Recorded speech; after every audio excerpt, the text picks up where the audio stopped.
there is a great labyrinth ahead of us.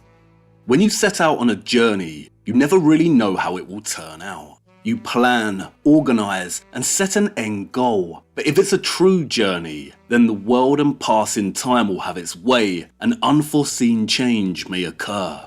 No plan ever really materializes in the way you wanted it to. It may turn out close, but more often than not, it ends up drastically different. Novelists must suffer terribly with this. Tolstoy once said that all great literature is one of two stories. A man goes on a journey, or a stranger comes to town. But on my journey, a stranger unexpectedly came to me with a key, and I opened a door and walked through. And I didn't realize at the time, but in doing that I left something behind forever. That is change. You begin on one journey, something unexpected happens which sets you on a new, altered course, and an entirely new journey begins. Change is a profound thing. It's only after the process that you look back and fail to recognize your former self. Who you were in the past is now a stranger to you in the future. And that's life. A series of moments, each one simultaneously erasing and rewriting the self. In the first league of our journey, I took us too high, too close to the light, and we were cast back down and crashed. A recount of my own fall from the heights of awakening. In the darkness you cannot see, but in the light you go blind. My initial presentation of our lost history consolidated, refined, and built slightly on the general alternative consensus in regard to our hidden history. But it is rife with mistakes. I was still naive, bathed in false light. I overlooked the complexity surrounding the matter. This journey ends today forever. It cannot continue. I walked through a door and it closed firmly behind me. I can't get back to the old route I was on. What we have in front of us now is an entrance to something quite different. A great, sprawling labyrinth. A labyrinth that navigates a period of the Great Transition where the world underwent its own irreversible change from the Dark Ages to the modern world. It is a story of the Gothic, the labyrinth of the Lost Guild. As we are dealing with the lost, or forbidden and destroyed history of our realm, it's easy to fall into logical fallacy and make sweeping generalizations. We just don't have the hard evidence that most arguments require for support. Dispelling the sorcery of the heliocentric model is easier. We have hard evidence. The heliocentric model is just that, a model, and it's supposed to reflect reality. But we have hard empirical evidence that directly contradicts this model. The Earth is stationary and no curvature is observed. This does not mean that the flat Earth model is perfect. It's actually far from it. Any alternative model of our Earth needs to do two things. 1. Challenge the dominant model. And this includes being powerful enough to wake up anyone indoctrinated by the dominant model. And 2. Reflect reality as realistically as possible. If I was to attach a quantitative percentage to the quality of the flat Earth model in its ability to take on the heliocentric model, its challenge factor, then I would say it's at about 70%. The problem is that second category, ensuring the model aligns to reality as close as possible. The map and the movement of the sun and the luminaries are the remaining 30% that need serious work. No alternative model sufficiently represents the movement of the luminaries, while acknowledging the absence of curvature. At present, the azimuthal projection, and as an extension Sturgios's wonderful moon model, are the best we have in a general sense. The alternative Mercator-based models are underrated and fun, and there is a lot to learn from considering them, but they sit at around 35%. The movement of the sun almost works on these models, but ultimately they are weak, as they need to incorporate an array of fantastical elements to capture the sun's movement and justify navigation, and the sun's path as witnessed at the Arctic and Antarctic. And the problem is that these fantastical elements cannot be backed up with sufficient evidence, let alone hard evidence. They remain purely theoretical. Until these models can provide hard evidence of sun portals, space-time continuum loops, or alien technology, they remain very weak and on par with the heliocentric model in their requirement for us to put our faith in something we have never experienced or witnessed. The only difference is the Mercator models would not stand up in debate with the heliocentric model. They would lose, and lose hard. Unlike cosmology, however, history is much more difficult, especially lost history. We are not trying to align a model and reality. The past is the past, and it's gone. What we are primarily dealing with is narrative, and narrative is a very powerful entity. And not only that, but we only have visual evidence dating back to around the 1840s. Anything could have happened before the 19th century. If I was to assign a percentage to our current consensus of alternative history and its ability to challenge the official narrative, I'd give it a rough 15%, based on the evidence collected so far in regard to the lies surrounding humanity's engineering and technological development. The problem with lost history is that our mode of investigation primarily consists of locating anomalies, connecting dots, and using our imaginations. And that's fine. Even official historiography utilizes the tool of the imagination more often than it relies on hard evidence to flesh out certain eras. Lost time is precisely that, lost. The past is gone and cannot be fully resurrected. No historian can fully claim that they know what an era was actually like. They can connect archival dots and study the arts, social movements, politics, but they can never reclaim the thoughts, sentiments, and memories of the people that actually populated these historical eras. And not only that, but archival material can be forged, duplicated, destroyed. I think it's fair to say that history is primarily characterized by absence. It is a story full of tremendous voids, and it requires the imagination to fill those voids, to make the absent present. And with this comes a tendency to fall into logical fallacy and hasty generalization. To demonstrate what I mean by generalization, here are a small handful out of many that currently plague our current line of thinking. The historical narrative surrounding mankind's technological and engineering advancement is a lie. Therefore, all of the historical narrative is a lie. Many structures show red brick under their facades. Therefore, all architecture was constructed in red brick. Many rock formations resemble melted buildings. Therefore, all mountains and land masses are melted buildings. The letter J appears in front of many dates. This means it was the millennial reign of Jesus. And the problem is, there exists a lot of counter evidence that can dispel these generalizations quite quickly. There is an abundance of archival material, especially from the last 500 years, that demonstrates that not all the historical narrative is false. There are many structures that are not facaded or made out of red brick, but other types of stone, such as sandstone. There are many rock formations that do not appear melted, but have deliberate formations, like the basalt columns, or various areas that suggest traces of grand-scale mining.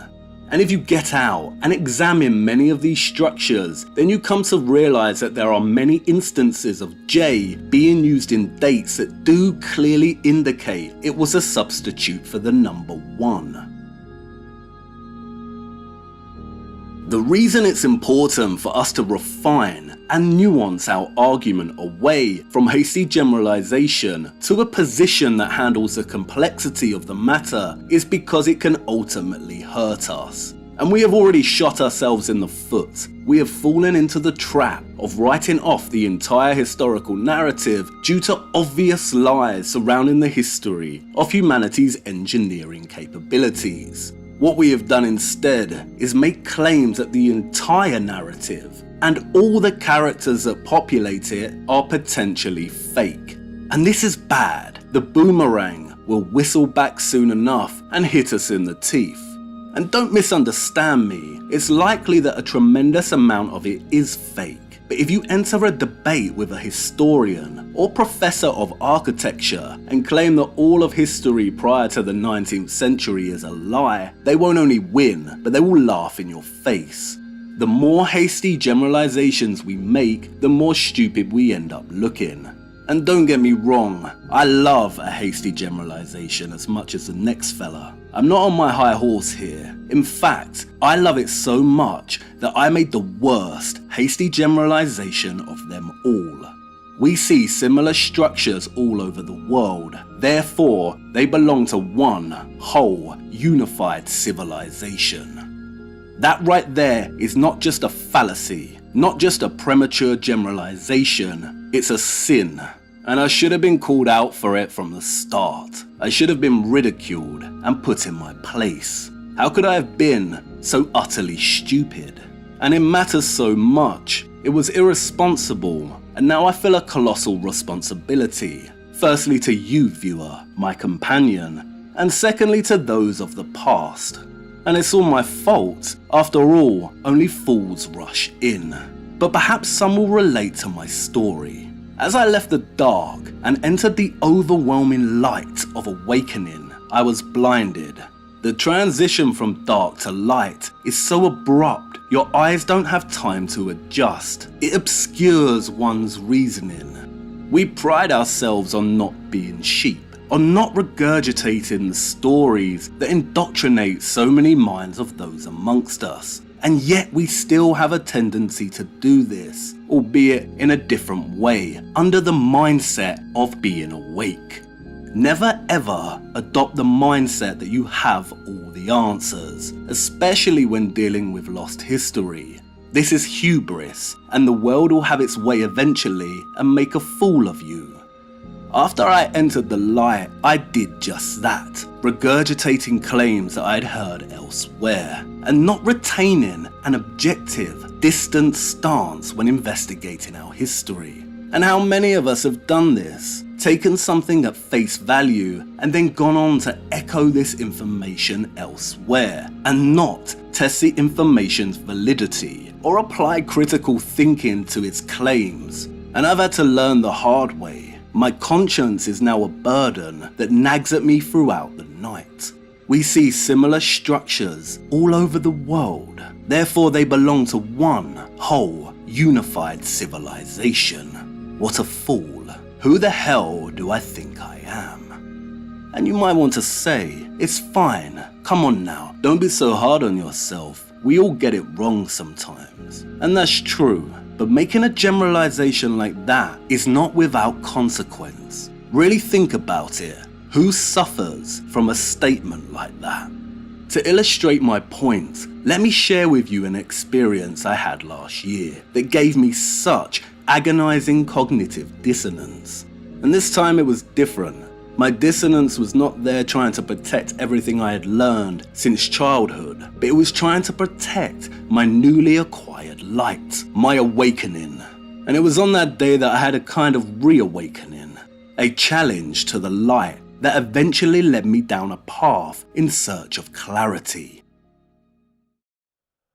I was on a road trip through Europe, and Great Britain was my last stop, so I prioritized the country's jewels. I wanted to photograph its cathedrals. It was the end of my trip, and I only had time for one more stop. Did I pick York or Liverpool? I wanted to see York for so long, to document its architecture, but for some reason unknown, I chose Liverpool instead. And I wasn't disappointed. In fact, I was stunned. Not only is Liverpool Cathedral England's largest cathedral, it's one of the strongest contenders for the country's greatest cathedral.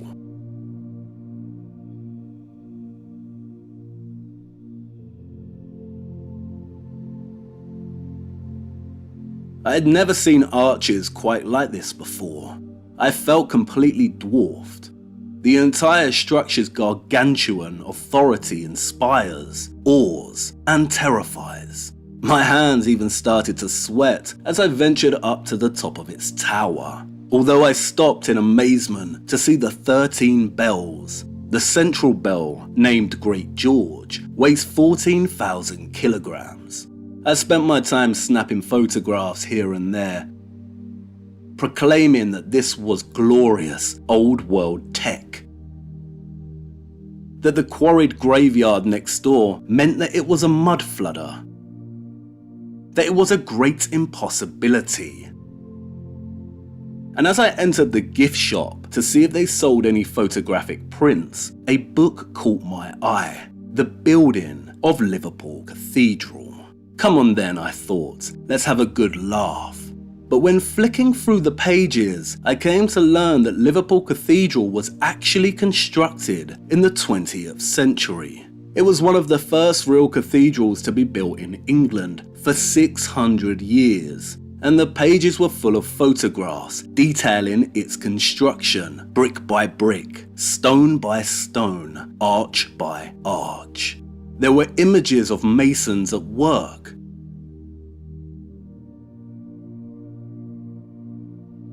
of the quarry where the stone was procured, of the steam technology at work, of the timber scaffolding.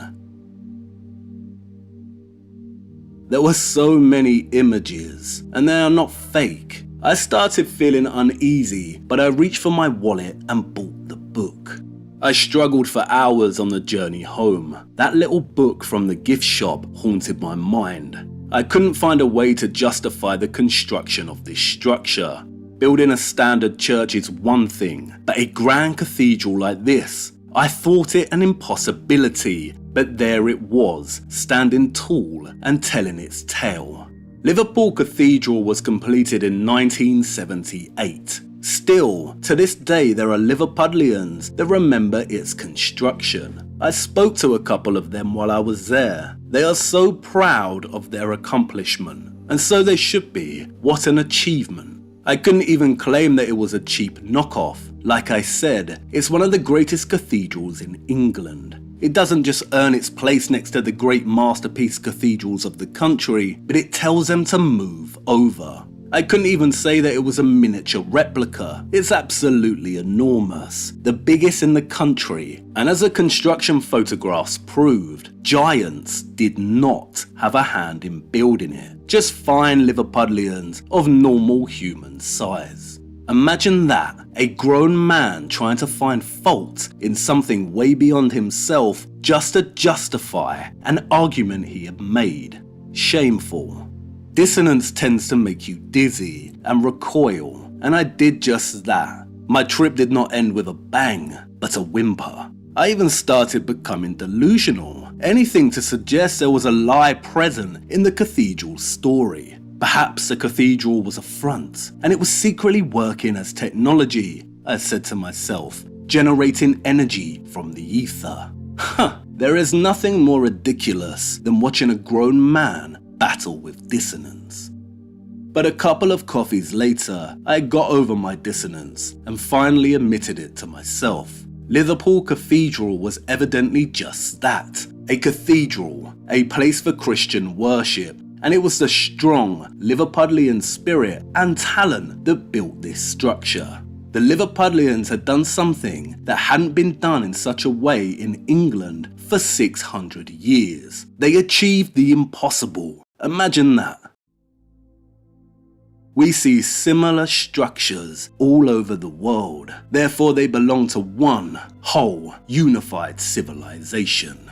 Again, who suffers? The Liverpudlians certainly do. A people with such spirit and such a grand sense of identity. A people who should be celebrated for doing what most could never even imagine doing.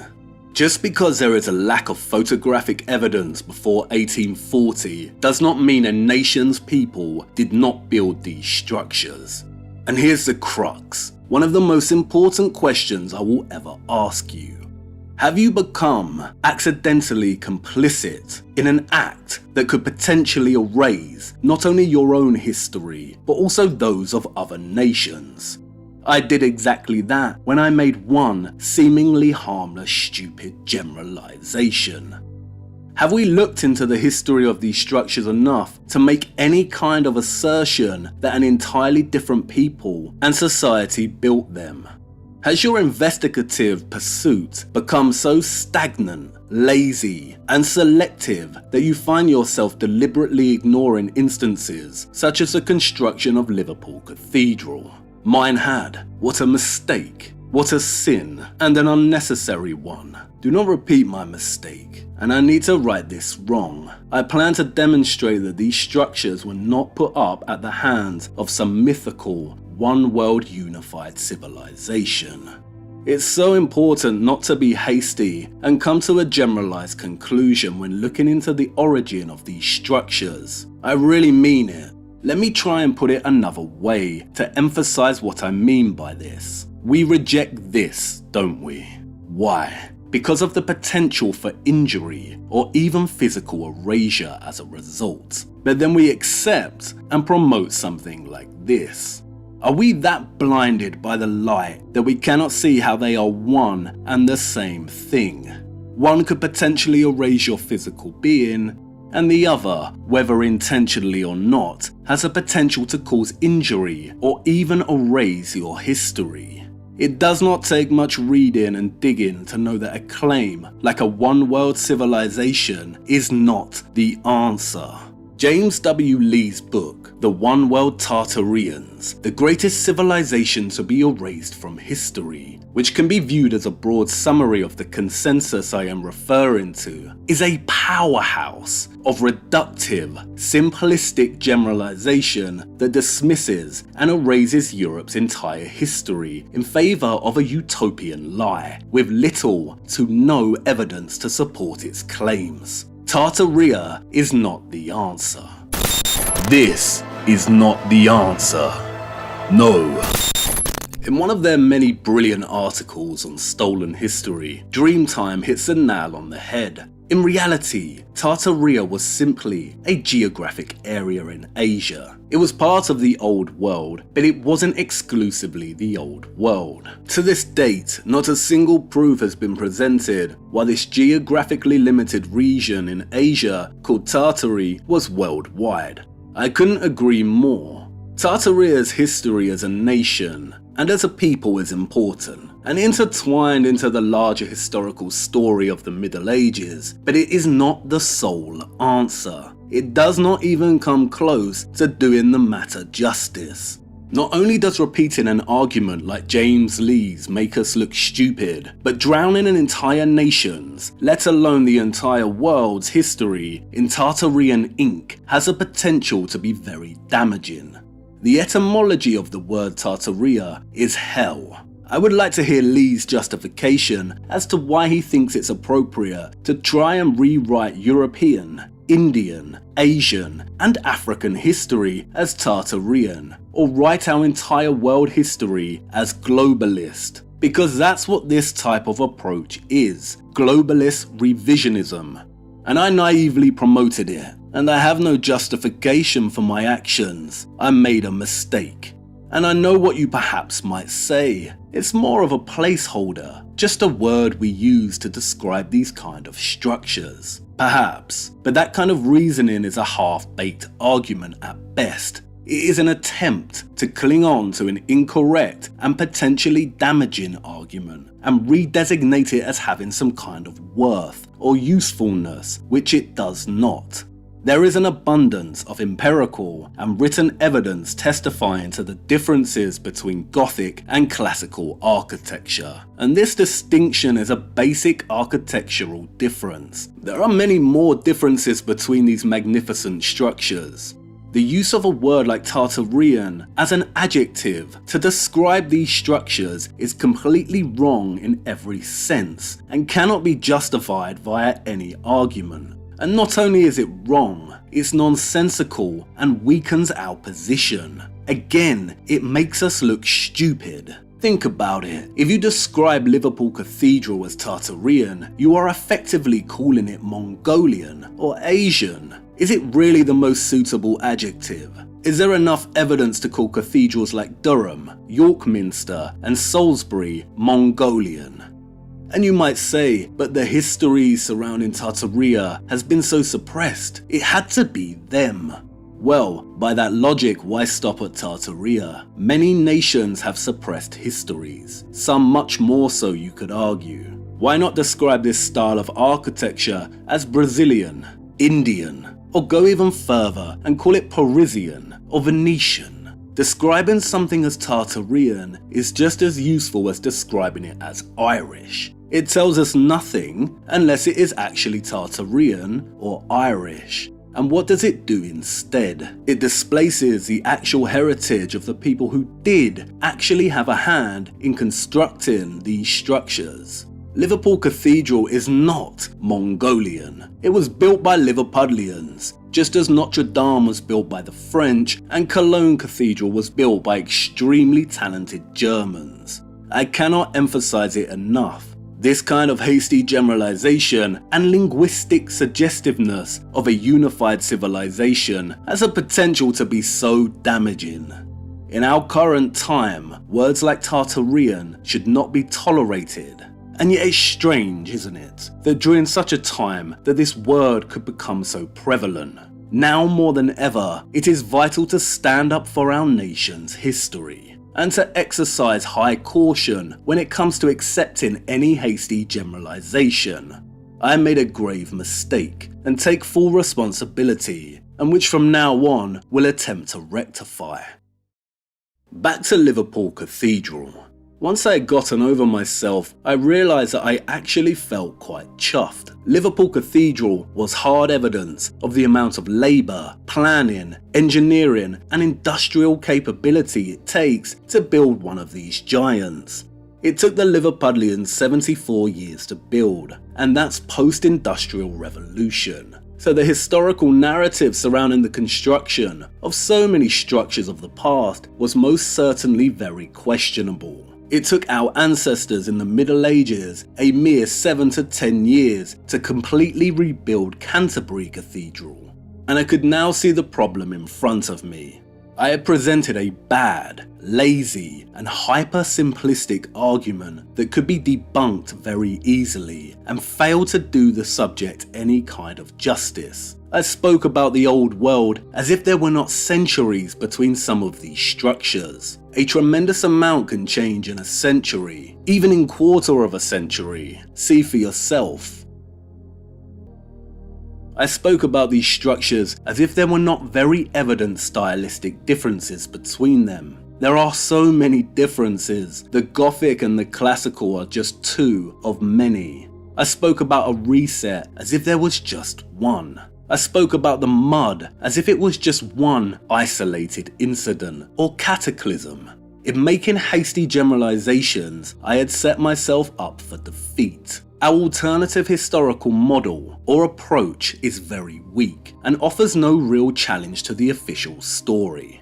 Let's take a moment to review the pros and cons of the alternative consensus. Let's call it the awakened narrative. Its greatest merit is its ability to seize the attention of the recipient and wake them up to the possibility of historical fabrication. Which leads to its second merit. It instills in the recipient a new or renewed vigor and passionate interest in architecture and history. Suddenly a whole new world of inquiry opens up to the recipient with childlike wonder. Both of those pros are very powerful, but it's about as far as they go. Its cons, however, are plenty. It takes hundreds, if not thousands of years worth of history and reduces it to generalization. It ignores a majority of the historical narrative in favour of the imagination. It tends to rewrite lost history in black and white terms. It's either or, good or bad, this or that.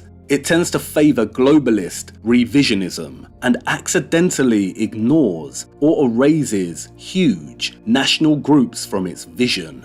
And finally, its worst attribute, it is wrong, and there is no change in that. And despite this and the initial anger I felt as I moved towards clarity, I am forever grateful to the awakened narrative. It really is a perfect tool to kickstart further inquiry and investigation, and I would not be who I am today without it. And it is worth never forgetting that the awakened narrative is nothing but a tool, not the be and end all. And I now knew what I needed to do. I needed to strengthen and nuance my argument and approach, and do something I should have done a long time ago. And that's when I remembered Victor Hugo. It was time to revisit one of my favourite writers, and time to revisit his story more generally, and study it properly. I knew cathedrals, yes, but I did not know their story. I did not know the story of Gothic architecture at all, and I wanted to investigate further, to use the key Hugo gave me to try and get a better understanding of things. I wanted to know why there was an agenda to eradicate, erase, and rewrite the Gothic, why the Dark Ages were surrounded in foggy obscurity, what was being covered up here. And I wanted to know once and for all, did architecture once hold a lost function that has been hidden from us? Did the cathedrals hold a mystery? Yes, they built Liverpool Cathedral in the 20th century, but that doesn't mean the cathedral, as a form, in and of itself, does not have a long lost function. So I got to work. And I was pleased to discover that the historical narrative is, indeed, fraught with problematic anomalies, and that architecture does play a central role in all of this. But the task I had in front of me now was daunting, to say the least. What I had to do was reset my own mind, to take it back to a blank slate, a tabula rasa, and try and read the architecture, to listen to what its stone was trying to tell me. It's one of the most difficult things I've tried to do, to have both the official historical narrative and the awakened narrative somewhere in my head, while also trying to forget both for long enough to try and work out what the stone was saying. And to listen to the stone honestly, and not try and make it work with a narrative or theory that I'd like it to work with. Narrative or storytelling is so powerful in its ability to be convincing and authoritative. This is why history is very susceptible to corruption and falsification. Hugo is not off when he says that the printed word killed the building. It killed much more than that. But even understanding this, I was left with a big paradoxical problem. I still had to turn to narrative to try and tell Gothic architecture's story. I still had to use my imagination to make the vast amount of absences present. I still had to tell a story that will ultimately end up being just that, another story. A difficult fact to face is that because so much of our history has been buried and destroyed, because so much has been fabricated, because there are so many absences and there aren't people alive anymore to testify to the truths of the past, we will never be able to tell its story in a way that is accurate. It's impossible. The past is gone forever, lost. Unless there are accounts locked in vaults somewhere under tight key. But then how will we ever get our hands on them? And say if they were released as part of some kind of disclosure, or even by accident, how can we trust that they are legitimate? We can't. The search for truth in the great annals of history becomes a search for the Holy Grail. It's one of the most frustrating activities you can engage in. It seems like every time you make some kind of progress and turn a corner, you end up meeting a dead end. More often than not, you want to give up. But it becomes a kind of addiction, especially hunting for keys. The whole process really fills the individual with a Beckettian sense of the absurd. I can't go on. I'll go on. And the real problem is the Holy Grail, the truth. Every time you think you have it cornered, it hops delicately out of the way and disappears into the night like a woodland doe. If you are waiting for someone to appear in this godless cyberland and give you the truth, then you really will be waiting for Godot. I do not have the truth. All I can do is try to dispel the lies, hold a critical light to some information, and try to piece a few things together. Any and all retellings of history will be part fictional and part factual. In realizing this, I was able to recalibrate what I wanted out of my investigation. It really depends on what you are searching for. For me, I want to get as close to understanding this riddle without deluding myself or relying on elements that I cannot evidence. I want the story I try and tell to stand up as a piece of alternative historiography, without too much generalization or fallacy, which is very difficult to do. I'd be lying if I said that we will not need to rely on the imagination to make so many historical absences present. But this time I will ensure I very clearly signpost what is theory and lacking evidence, when a claim has evidence to support it but requires development, and when we have sufficient evidence. But, and most importantly, I want my investigation to be a challenge to the official story. The Flat Earth model challenges and pressurizes the heliocentric model tremendously. That's why many used to earn their little context boxes. But the awakened narrative that deals with alternative history never got any of these, did it? Nothing that comes out of this community within this line of thinking gets suppressed, does it? And why? Because the approach is weak and cannot take on his story, the official story. It provides no challenge or pressure. And that's because we have fallen into the trap of hasty generalization. Think about it logically. If we generalize that all history before the 19th century is fake, then we are left with a big, open space of time with no individual characters in it. And as all stories need characters, when we do try to introduce one, let's say someone like Charlemagne, all the opposition has to do is highlight that we are cherry picking. So all our narrative is fake, but you believe Charlemagne, a character within our narrative, existed and was real. If we completely ignore the official narrative and go our own way, we lose. Because of the weak argument I presented in Volume 1, and due to the fallacious approach to this subject matter more generally, it now means we are carrying a lot of baggage that we need to drop. Let's free ourselves of some of this right now. This is the US Capitol building. It was completed in 1863. This is the Canadian Parliament in Ottawa. It was constructed between 1859 to 1866. This is Tower Bridge in London. It was constructed between 1886 to 1894. This is the administration building of the 1893 Chicago World's Fair. Construction started in 1892. This is the Virumwee Dam in Wales. It was constructed between 1881 to 1890. Here are photographs of the US Capitol building being built. These are a problem. Much like Liverpool Cathedral, you almost don't want to look at them, do you? And why? Because they are visual evidence of citizens of the 19th century building glorious structures. Many, including myself at some point in time, have made claims that the vast amount of 19th century and even 20th century construction photographs are photoshopped and fake. And to be honest, given the amount of deception we are subjected to, a claim like this is not that absurd. But can anyone provide hard evidence to support the claim? Can we demonstrate properly that these images are indeed fake or have been photoshopped like some have claimed?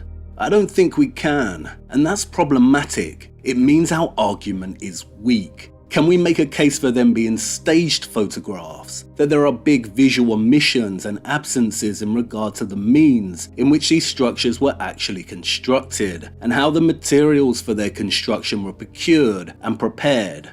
Perhaps. But it requires in-depth engagement with the official narrative, dismissing all photographic evidence as fake or photoshopped, and arguing that these structures were already here is cherry-picking evidence to support a fallacious premature generalization. We can do better, and as I will attempt to show, there is a lot of evidence that many of these structures were indeed put up in the 19th century as the final act of the rewriting and erasing of the medieval era. If there is one thing I have learned during my journey from light to clarity is that the dating attached to the construction of many structures post 1100s is generally correct. All you have to do is read the stone itself and you'll learn this. The stone is not lying.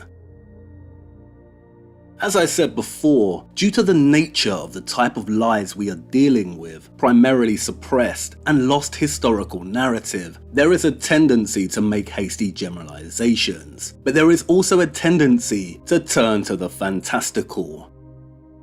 To stumble across illustrations such as these and immediately conclude that wow, they have flying cities, and go on to perpetuate claims that yes, those of the old world had flying cities, makes us sound ridiculous. This Alan Lee edition is full of illustrations. There are many illustrative editions of fiction. Does this qualify as sufficient evidence to support a claim that Mordor exists somewhere in our realm, perhaps beyond the North Pole? What would someone in 200 years think if they found an image like this without any context? Wow, they had flying brooms, and that there were once human babies that lived solely in the water. I don't think so. These are nothing more than illustrations of the imaginative genre. If we are making claims that those in our history have flying cities, then we must provide sufficient evidence, and this means demonstrating that a huge structure, such as a cathedral, can tear away from its foundations and levitate in the air. It's absurd, and it applies to all kinds of these claims. If we are arguing that these arches and these spaces inside of cathedrals are teleportation and time traveling zones, then we must provide sufficient evidence not only of these work in this way, but also of time travel more generally. None of us have experienced this type of phenomena. We've only seen it in Hollywood movies and read about it in science fiction. If we are making claims that the people who built these structures came from other lands, then we must provide sufficient evidence of other lands. And, as far as I'm aware, all we have is a partial suggestion of other lands in the image of the moon. And while all these claims sound marvelous, and they might offer some temporary escapism, they ultimately belong to the fantastical and should not be incorporated into any serious inquiry or argument we want to make in terms of fabricated history. Otherwise, we will become a laughing stock. And again, I'm not on my high horse. I have previously made and indulged in some big claims, which brings us to the next example.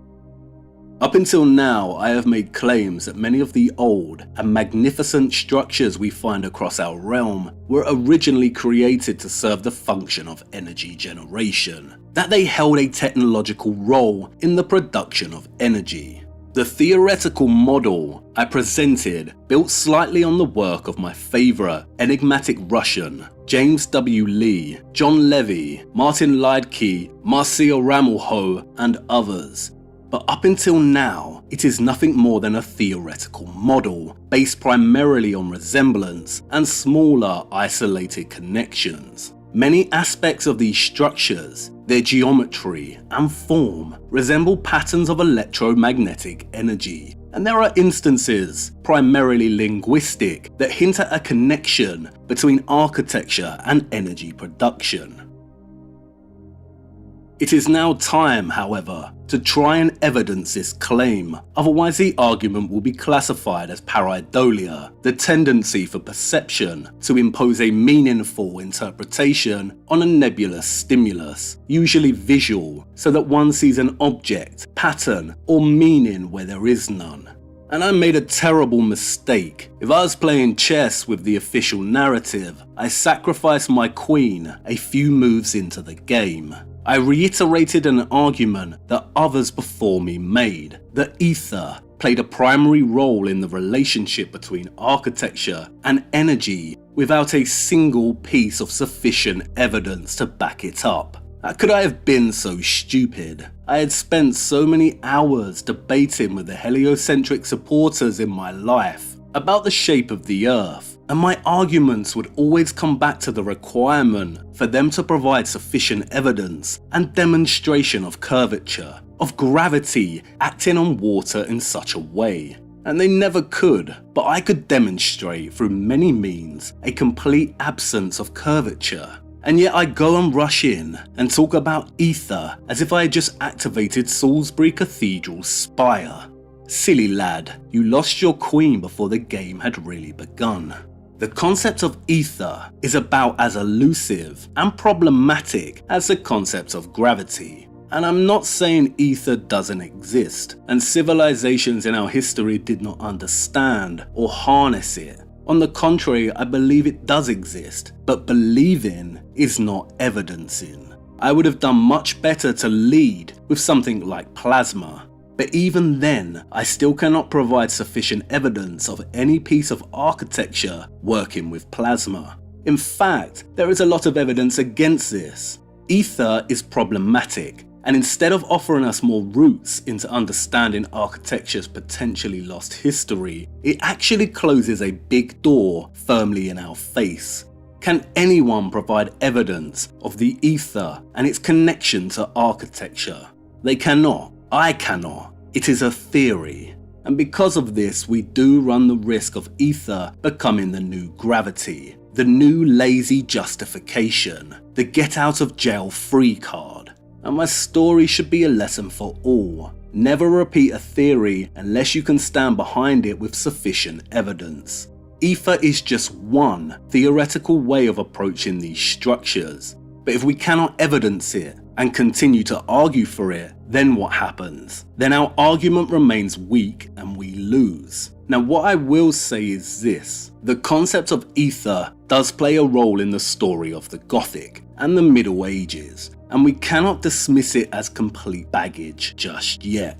However, I cannot provide sufficient evidence of architecture harnessing it. No one can. And why is that? Because perhaps it is not correct. This means that the ethereal connection between architecture and energy remains an unproven theory. It is also too vague a concept to work with in evidencing a connection between architecture and energy. The evidence on this matter needs to be more tangible than a concept such as ether.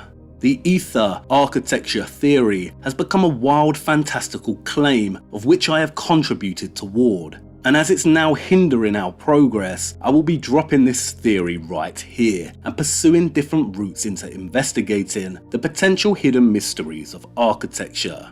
Oh dear, I can already see you sharpening your pitchfork, but before you impale me and throw me to the wolves, know this. My journey through the labyrinth of the Lost Guild was not just driven by a desire to understand Gothic architecture's story. It was also driven by my need to try and find evidence that architecture had a lost hidden history and function. I so desperately wanted to find evidence that went beyond pareidolia, that this looks like a coil, so it must have been a coil. I wanted more than the photographs of the illuminated world's fairs and amusement parks. These photographs are still not enough evidence of architecture playing an active role in energy production. What are we witnessing in these photographs? Is the architecture actively involved in producing the energy, or is it just a space to hold the lights? Much like our own homes are a space that supports our own little electrical grid. Was mercury vapor powering the illumination? Was it radium, or a behind-the-scenes steam-powered Tesla coil? The same with the fireplaces. Is the actual architecture involved in whatever energy is being emitted, or is it these strange little objects? Again, is it mercury, radium, something else? Whatever it was, these images are evidence that we have been lied to about the development of electromagnetic energy and alternative means of producing it. They do not, however, suffice as proof of a hidden connection between energy and architecture itself. It is more realistic that the structures we see here in the illuminated world's fairs actually played more of a passive role, much like contemporary illuminations we see in our cities and fairs. The lie here is the means in which the electricity was produced, not the connection between architecture and energy. And even if there were some clues here, most of the world's fairs took place during the second half of the 19th century. These photographs have nothing to do with cathedrals or the Gothic. The Middle Ages ended in the 1400s. A lot can change in just a century, let alone 400 years. And the whole thing almost got to me too much. The official narrative is very powerful, and I almost succumbed. I almost packed in the whole inquiry into our lost history and was ready to admit defeat, that I could not play this game of chess, my opponent was far too smart and cunning, that all the clues that would yield just enough evidence had been successfully buried and destroyed, that we could not get any further in understanding our lost history, and all we were left with is pure imaginative theories, that perhaps there was no great cover-ups. And much of this frustration stemmed from having a theoretical concept like ether in my mind. If you give yourself over entirely to a theory, then you lose all flexibility and go blind. And it's not a good position to be in. What if there are other things clearly hidden in plain sight, and you cannot see them because your mind is too attached to a theory? What if there are other approaches and paths to take when trying to investigate architecture's potential hidden history? Hugo outlined one, didn't he? That architecture functioned like a language before the Renaissance. Has anyone tried to investigate this further? Are there other functions we have missed? Once I dropped the theory of ether, I began to see a little more clearly. The fog in front of my eyes began to dissipate. And as I collected more keys, I came to realize something. And it was not what I was expecting, something a little different, but it's paved a path for me to develop a theory, still in its infancy, but which I have sufficient supporting evidence that grows with each passing week. And the strangest thing of all is that I'd always suspected, I just forgot in my delusional obsession with ether. The best thing you can do is start applying heightened scrutiny to all information. If someone presents a theory, then it needs to be evaluated properly. Does it generalize too much? Does it make excuses and ignore counter-arguments or evidence? Does it rely on fantastical claims without much factual or demonstrable evidence?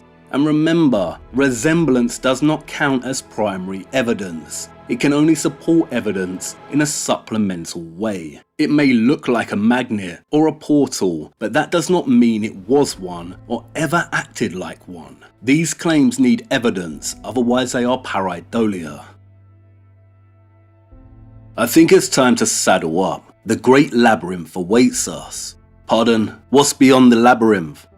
Always looking ahead. I don't even know if we'll make it through this one yet. But if we do, then beyond lies the forest of Atlas. We're going back into the woods to tackle the model of our realm and try to increase this percentage, its challenge factor. We're not done with this or this yet. But let's stay in the now. We have a lot to cover, a lot of keys to find.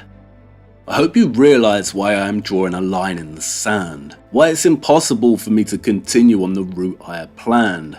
I've changed. I'm forever grateful to the awakened narrative. It changed my life. I just can't continue with it. But I will refer to it frequently as a point of engagement. Not everything in it is a complete dead end. The story of my awakening is one of Blakean change, from innocence or naivety to experience or maturity, from dark to light, and then from light to clarity, from being non-aware to finally being aware. If you do decide to come along with me through this labyrinth, then just a word of caution.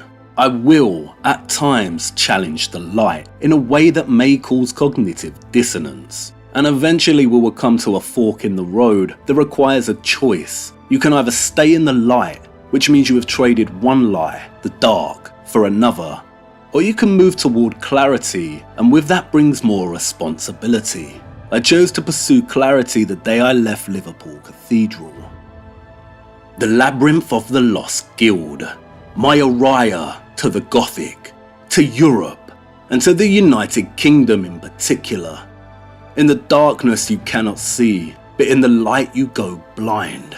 Stand up for your nation's history. It really is time to make hidden history great again. I don't have the power to stop this lie, this dire misstep. Only you can do that. by rejecting it as both a theory and an adjective. And now time's up, and the winds of change are whirling. A metamorphosis is occurring, and it's taken us back to the Middle Ages, an age unknowingly braced for its own inevitable transition, all because a king walked onto the world's stage and set in motion a chain of events that brought about irreversible change. I think a reintroduction is necessary. Let's go.